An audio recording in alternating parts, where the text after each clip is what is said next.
out. Meanwhile, for Manchester United, they're looking to get rid of some players who are costing them a lot of money at the moment. Rob, remind us how much Marcus Rashford makes a week? It's about £350,000 a week. That's before any kind of bonuses. So that's exactly one of the reasons why it's going to be so hard to shift him. You know, United have had this problem in January. It was made clear to clubs that United would accept interest in him, but no one wanted to pay the wages. And he's got 3 years left on a massive contract. You know, United are really hoping for a permanent sale. That means getting a transfer fee in, but it also means a club coming in and paying £350,000 a week, which very few clubs in the world can afford. So you're left with Man United possibly having to pay half of that wage to get him out on loan.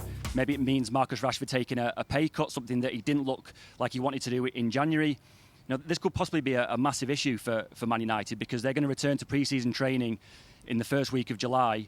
And ideally, Ruben Amorim doesn't want Marcus Rashford there. He wants that deal all sorted so he can continue with pre-season training with his new squad. But the way things are going at the moment and the difficulty Man United have had historically in getting rid of players, the chances are that Marcus Rashford is going to be back at Carrington in the first week of July in pre-season training. And then the first time that the media see Ruben Amorim on tour in the United States, the first question of the first news conference is going to be about Marcus Rashford, and the whole thing could overshadow his entire summer as he tries to get Man United back on track. It's exactly what he doesn't want.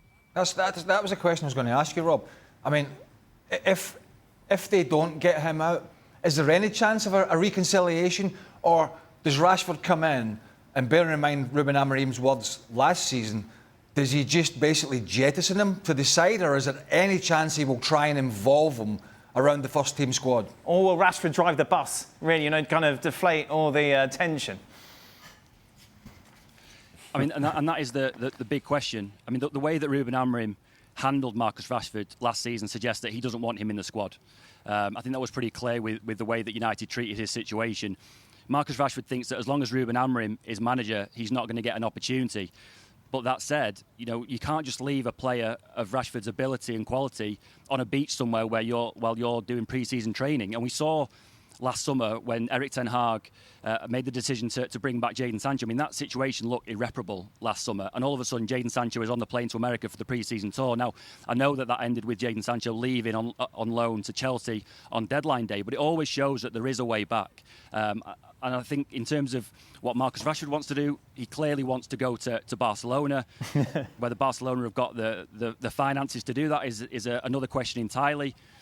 At some stage, there's going to have to be some kind of negotiation, because the longer there's a standoff, it's the worse for Man United and also for Marcus Rashford, because he wants to be playing football. He's got a World Cup that he wants to attend in the United States in 2026. He has to be playing football. So there's going to be a big decision have to be made there at some stage. What was interesting last week, wasn't he? He was asked whether or not he'd like to play with Lamine Yamal, and he said, oh, yeah, most definitely. You want to play with the best players in the world. I imagine when you were at QPR, if they asked if you wanted to play with Lamine Yamal, you would have said, yes, Nedum, but what you want doesn't necessarily materialise.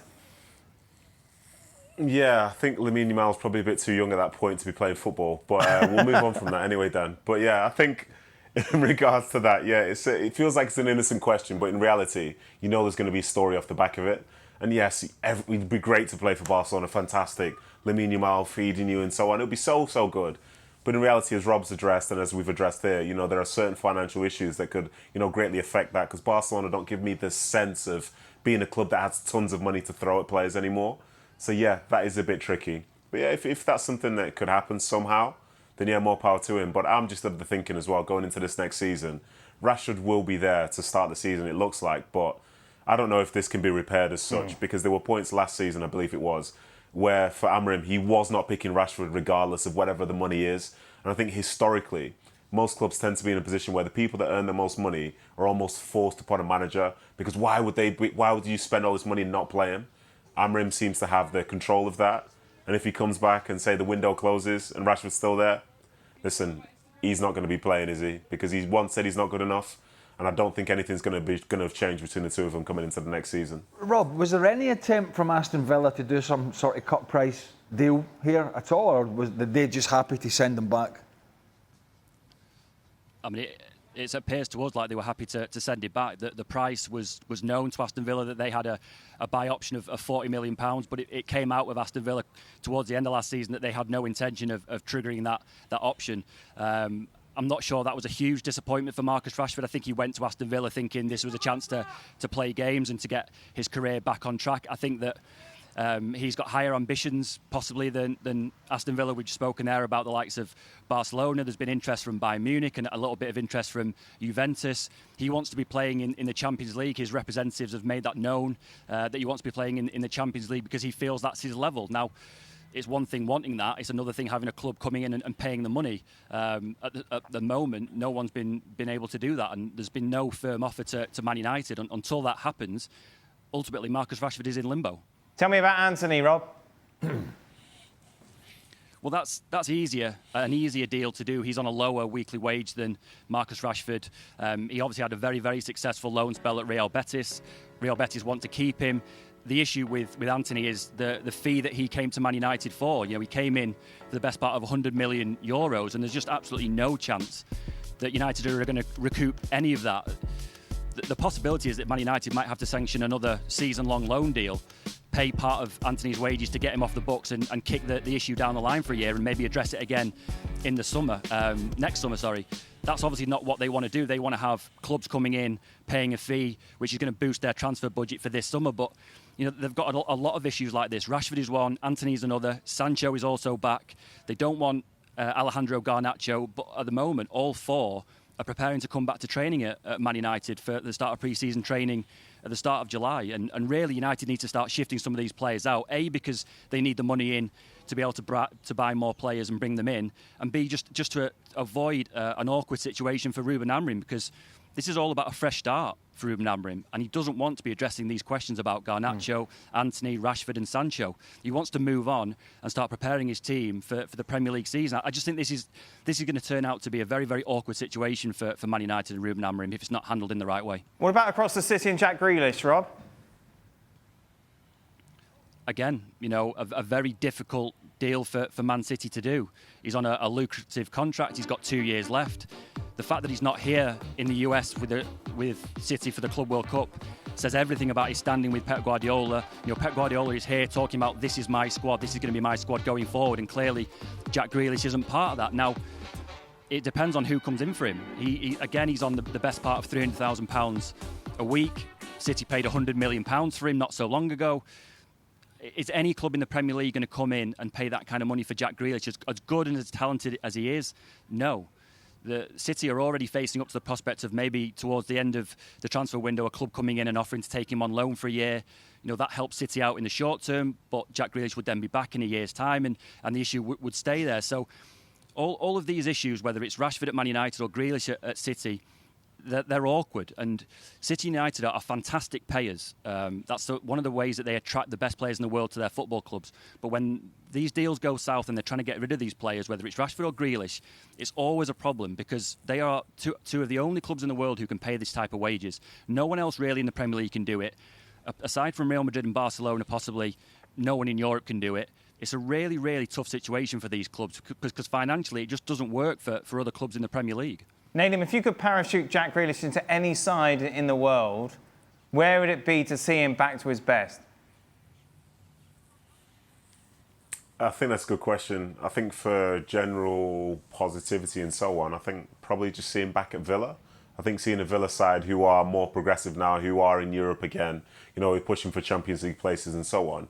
Maybe that could be a way to get him back to his absolute best. But then, to be honest, I don't know if their style of play for today would really suit the way that Jack has played, say, in the recent years. But I think for a homecoming, it would be great for him to have that spark and have that buzz again. But as Rob said there, these are some really complicated transfers. And that thing about, say, being high payers, all these things go really well when you want it at a football club because they can afford to do it. You know, this is the long-term nature, everything's great. But then before you know it, you're left in this awkward position to say, well, who can afford it? And I think where Jack is probably different to some of these other players is that Jack Grealish is 30 years old in September. So whereas you can make a case for some of these other ones because they're mid-20s, early 20s and so on, you know, there's such a big future ahead. I think the way that some people perceive him would probably make it a bit harder for him to find a transfer that you'd probably like. But like you say, in response to your question, I think seeing Jack Grealish play for Aston Villa again is something that I think many of those Villa fans would be more than happy to see. I think for himself, he'd be more having a sense of, feeling like he's back home again. But it's a different Villa now, isn't it? Well, that's the thing. It's a Villa that Where would you put him? Where do you has less struggles. It's a Villa that's more structured. It's a Villa that has a manager who's more demanding, who's more successful, who's driving this Villa bus in the right direction. And I don't know if they'd want to go down that road. And certainly they couldn't afford to go down that road in terms of wages. It would be down to the player having to take a huge wage cut. I don't really see that happening. I think it's a difficult one to place. Because there's inconsistency, there's lifestyle. I don't think that's something that's up for debate. And he has been as well publicised that he likes to go out and enjoy himself. Now, I'm not criticising any player for that, but that's a choice. That's a choice, and that does not help with the form, and that does not help with the injuries. And I go back to this: in the modern day game, you can't allow yourself to be left open to that. And I think that's one of the things and one of the reasons why he's lost the form, he's lost his place, and his manager, who in that year when they won the league and the Champions League and they beat Inter in the final, had so much confidence in him. Yeah. Had so much confidence in him because he was churning these performances out week in, week out. Wasn't scoring a lot of goals, but his performances were great. And that just disappeared. Now, he's not the only one. Foden's had his problems and one or two others. But it's been a big drop-off for Jack Grealish. And as Rob said, he's on big money. He's on big money. And so the only way I see him being placed somewhere is as a loan with City subsidising it, or a permanent transfer where Jack Grealish takes a big hit, takes a big haircut. And there's not a lot of players that are going to do that. It's more likely the likes of Jack Grealish will say, at 30 years or whatever he is, I'll see out my last 2 years and try and I'll earn this money, whether I play or not, and then I'm a free transfer. That's kind of not chucking your career down the drain, but 2 years is a long time for a player just to basically sit on the sidelines. So it's a very, very difficult scenario for the player, which has maybe been brought on by himself, and it's also a difficult scenario for City, who are clearly trying to offload some of these fringe players.